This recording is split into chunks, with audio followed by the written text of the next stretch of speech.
Juliari P. Batubara dalam perspektif etika Immanuel. Nah, pertama-tama kita harus ketahui terlebih dahulu apa itu korupsi. Nah, korupsi merupakan salah satu masalah moral, sosial, dan politik yang paling serius di Indonesia. Nah, dalam konteks negara berkembang seperti Indonesia, korupsi bukan sekedar pelanggaran hukum, tetapi juga merupakan krisis moralitas yang mengancam sendi-sendi kehidupan berbangsa dan bernegara. Kasus korupsi tidak hanya mencerminkan penyalahgunaan kekuasaan, melainkan juga menggambarkan lemahnya kesadaran moral individu terhadap nilai-nilai kebaikan universal. Nah, dalam 5 tahun terakhir banyak kasus korupsi besar yang menyeret pejabat-pejabat publik di Indonesia. Salah satunya adalah kasus Juliari P. Batubara, Menteri Sosial Republik Indonesia periode 2019 sampai 2021. Nah, kasus ini teman-teman menjadi sorotan publik karena dilakukan di tengah pandemi COVID-19. Ketika rakyat sedang berada dalam situasi ekonomi yang sulit. Nah, Juliari terbukti menerima suap sebesar 32,4 miliar dari rekening pengadaan bantuan sosial COVID-19 untuk wilayah Jabodetabek. Perbuatannya tidak hanya menimbulkan kerugian negara, tetapi juga mengkhianati amanah moral jabatan yang diembannya.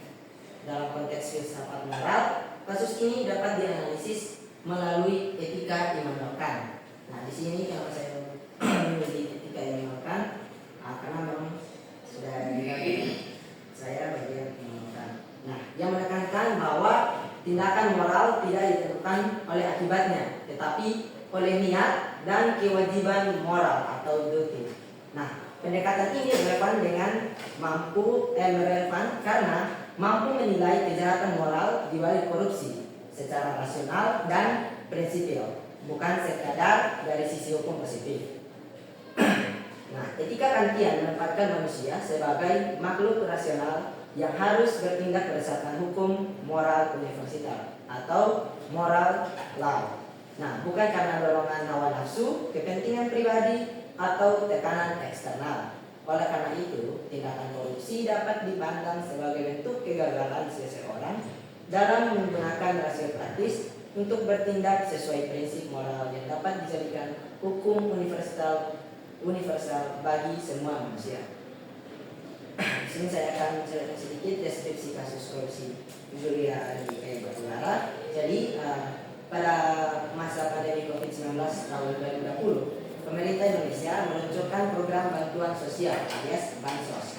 Nah, untuk membantu masyarakat yang terdampak secara ekonomi. Kementerian Sosial yang saat itu dipimpin oleh Juliari Batubara bertanggung jawab atas distribusi bantuan berupa paket sembako di wilayah Jabodetabek.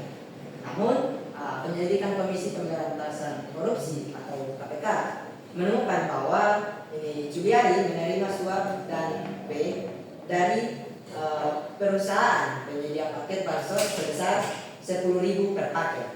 Nah, total dana suap yang diterima mencapai 32,4 miliar yang sebagian digunakan untuk kepentingan pribadi dan politik.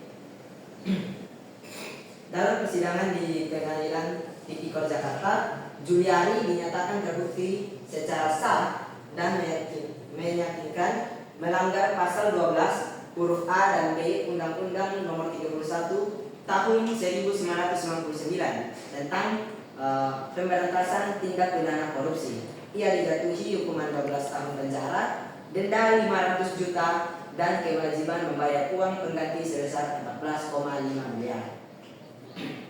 Dari sisi moral, kasus ini menunjukkan penyalahgunaan kekuasaan yang sangat mencolok.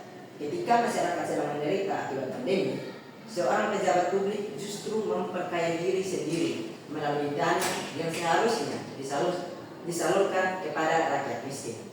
Nah, tindakan ini menjadi bentuk pengkhianatan terhadap kepercayaan publik serta pelanggaran serius terhadap prinsip kemanusiaan. Di sini termasuk dalam pembahasan mengenai konsep etika Immanuel Kant. Immanuel Kant adalah filsuf asal Jerman, dikenal sebagai tokoh utama dalam aliran deontologi, yaitu teori etika yang menilai moralitas berdasarkan kewajiban dan niat, bukan akibat dari tindakan. Nah, dalam John Work of the Metaphysics of Morals kan menegaskan bahwa satu-satunya hal yang baik tanpa syarat adalah kemauan baik atau goodwill. Nah, menurut Kant, tindakan bermoral adalah tindakan yang dilakukan karena kewajiban moral, bukan karena dorongan emosional, keuntungan pribadi, atau hasil akhir yang menguntungkan. Dalam bahasa Kant, seseorang harus bertindak karena itu benar, bukan karena takut akan hukuman atau karena ingin dipuji. Kant memperkenalkan imperatif kategoris atau categorical imperatif, yaitu prinsip moral tertinggi yang menjadi dasar semua tindakan rasional. Ia merumuskan 3 formula penting, yaitu yang pertama, formula hukum universal atau formula of universal law. Bertindaklah yang dengan bunyi bertindaklah hanya menurut asas yang olehnya engkau dapat sekaligus menghendaki bahwa ia menjadi hukum universal. Artinya, sebelum bertindak, seseorang harus bertanya, apakah prinsip tindakan hukum ini dapat diterapkan secara universal tanpa menciptakan kontradiksi. Nah, formulasi yang kedua yaitu formula kemanusiaan atau formula of humanity. Yang bunyi, bertindaklah sedemikian rupa sehingga engkau memperlakukan manusia baik dalam dirimu sendiri maupun orang lain, selalu sebagai tujuan dan tidak semata-mata sebagai alat. Dan formula yang terakhir yang ketiga yaitu formula otonomi kehendak atau formula of autonomy. Manusia sebagai makhluk rasional harus menjadi pembuat hukum moral bagi dirinya sendiri, bertindak atas dasar kesadaran, bukan tekanan eksternal. Menurut Franz Magnus Suseno, dalam etika, sebuah pendekatan filsafat moral, prinsip Kantian ini menuntut manusia untuk hidup sesuai rasio dan menjunjung tinggi nilai kemanusiaan universal. Tindakan korupsi tidak hanya bertentangan dengan hukum negara, tetapi juga dengan rasionalitas moral manusia itu sendiri. Nah, di sini kita akan masuk dalam analisis kasus Juliari Batubara berdasarkan etika Kantian. Yang pertama, goodwill dan kewajiban moral. Dalam pandangan Kant, moralitas terletak pada niat yang murni untuk melakukan kewajiban. Seorang pejabat publik memiliki kewajiban moral untuk menggunakan jabatannya demi kepentingan rakyat. Nah, dalam kasus Juliari, niat yang mendasari tindakannya bukanlah kemauan baik atau goodwill, melainkan hasrat akan kekayaan dan kekuasaan. Nah, menurut Magnus Suseno, tindakan moral harus lahir dari kesadaran kewajiban, bukan dari perhitungan untung rugi. Juliari telah menyalahi prinsip ini karena menjadikan bantuan sosial sebagai alat untuk memperkaya diri dan memperkuat posisi politiknya. Ia gagal memenuhi imperatif moral internal yang seharusnya menjadi dasar setiap pejabat negara. Nah, yang kedua itu uji universalitas atau categorical imperatif. Nah, jika tindakan Juliari dijadikan hukum universal, artinya semua pejabat publik boleh mengambil keuntungan pribadi dari dana sosial, maka tatanan sosial akan hancur.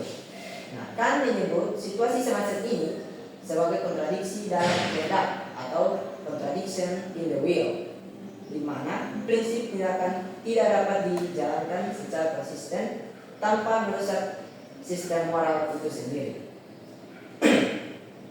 Dalam jurnal etika deontologis Immanuel Kant, dalam perspektif hukum dan moralitas publik, dijelaskan bahwa uji universalitas Kant membantu menilai apakah suatu tindakan dapat diterima secara moral jika dilakukan oleh semua orang. Korupsi jelas gagal dalam uji ini, karena jika semua orang berbuat demikian, kepercayaan dan struktur pemerintahan akan runtuh. Nah, yang ketiga itu manusia sebagai tujuan, bukan ada.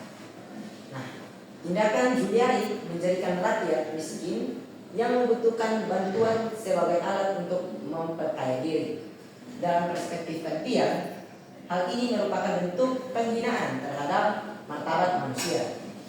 Kant menegaskan bahwa setiap manusia memiliki nilai intrinsik yang tidak dapat ditukar dengan keuntungan materi. Dalam etika Jawa dan filsafat moral universal, Magnus Seno menyatakan bahwa menghormati manusia sebagai tujuan berarti memperlakukan mereka dengan adil, jujur, dan penuh tanggung jawab. Oleh karena itu, korupsi bansos bukan hanya kejahatan finansial, tetapi juga pelanggaran terhadap dignity of humanity, martabat manusia yang seharusnya dijaga. Dan bagian yang keempat yaitu otonomi kehendak dan tanggung jawab moral. Kan berpendapat bahwa manusia adalah makhluk otonom, yaitu mampu mengatur dirinya sendiri melalui rasio. Seseorang bertindak bermoral bukan karena tekanan eksternal, tetapi karena kesadaran akan hukum moral di dalam dirinya. Juliari sebagai pejabat publik yang berpendidikan dalam berpengalaman memiliki kapasitas untuk mengetahui bahwa tindakannya salah. Namun, ia memilih melanggar hukum moral demi keuntungan pribadi. Dalam hal ini, ia gagal menjadi legislator moral bagi dirinya sendiri. Sebagaimana dijelaskan oleh Wahyudi dalam pendidikan moral perspektif mengatakan, seseorang hanya dapat dikatakan bermoral jika ia menggunakan kebebasannya untuk taat pada hukum moral. Maka kebebasan yang digunakan Juliari untuk berbuat korupsi justru menjadikannya tidak bermoral. Nah, ada refleksi moral yang bisa saya ambil dari kasus ini, yaitu pertama, jika saya di posisi pelaku, jika saya berada dalam posisi Juliari Batubara, saya harus menyadari bahwa jabatan publik bukanlah hak, melainkan tanggung jawab moral terhadap rakyat. Sebagai pelaku, saya seharusnya bertindak berdasarkan imperatif kategoris, bukan dorongan pribadi. Saya harus menolak segala bentuk suap, gratifikasi, atau tekanan politik yang mendorong saya untuk menyalahgunakan kekuasaan. Saya harus mengingat bahwa tindakan saya akan menjadi contoh moral bagi masyarakat luas. Nah, dalam konteks gantian, saya wajib bertanya kepada diri saya sendiri, apakah saya rela jika tindakan saya menjadi hukum universal dan dilakukan oleh semua orang? Jika jawabannya tidak, maka tindakan tersebut tidak bermoral. Nah, prinsip ini mengharuskan saya untuk menolak setiap tindakan koruptif, walaupun itu berarti kehilangan kesempatan diri atau jabatan. Dan prinsip kedua yaitu jika saya sebelum menjadi pelaku, korupsi, saya harus menetapkan kesadaran moral, rasional, dan integritas pribadi. Dan menekankan bahwa pendidikan moral harus membentuk manusia yang berpikir rasional tentang kewajiban, bukan sekedar takut terhadap hukuman. Nah, dalam hal ini pendidikan karakter dan etika publik harus menjadi prioritas utama bagi calon pemimpin. Nah, Wahyudi menyebut bahwa pembentukan moral menurut Kant adalah proses yang disebutkan kehendak agar tunduk pada hukum moral. Artinya, integritas tidak dapat dipaksakan dari luar, melainkan harus tumbuh dari kesadaran batin. Nah, dengan memahami bahwa setiap tindakan saya memiliki konsekuensi moral universal, saya dapat menghindari godaan korupsi dan menjalankan jabatan sebagai amanah yang suci. Nah, saya harus menggunakan rasio praktis sebagai pengendali moral, bukan hawa nafsu atau ambisi pribadi. Nah, dari semua penjelasan yang sudah saya jelaskan tadi, dari hasil analisis tersebut, saya menarik kesimpulan bahwa dari analisis yang telah saya jelaskan tadi, dapat disimpulkan bahwa tindakan korupsi Juliari Batubara merupakan pelanggaran berat terhadap prinsip etika yang dimakan. Korupsi tidak hanya menyalahi hukum negara, tetapi juga mengingkari hukum moral yang bersumber dari rasio manusia. Nah, tindakan Juliari untuk pertama tidak berangkat dari bukti, yang kedua mengabaikan kewajiban moral. Yang ketiga, tidak lolos dari uji universalitas. Yang keempat, memperlakukan manusia sebagai Allah. Dan yang kelima, gagal menunjukkan bahwa terlalu sebagai makhluk rasional. Kita akan menuntut agar setiap manusia, terutama pejabat publik, bertindak sesuai hukum moral universal dan memperlakukan sesama manusia sebagai tujuan, bukan sarana. Pencegahan korupsi harus dimulai dari pembentukan kesadaran moral dan pendidikan etika rasional, bukan hanya pengawasan hukum. Dengan demikian, nilai-nilai moral universal dapat menjadi dasar bagi terciptanya pemerintahan yang bersih, adil, dan bermartabat. Mungkin sampai di sini saja hasil analisis saya mengenai korupsi yang telah dilakukan Juliari Bali Barat. Mungkin ada teman-teman yang masih belum paham atau ingin bertanya, saya persilakan.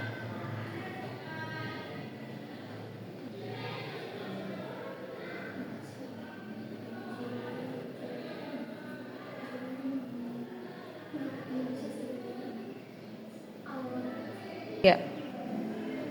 Bagaimana? Oke, baik. Jika pas, sekian hasil presentasi saya. Terima kasih.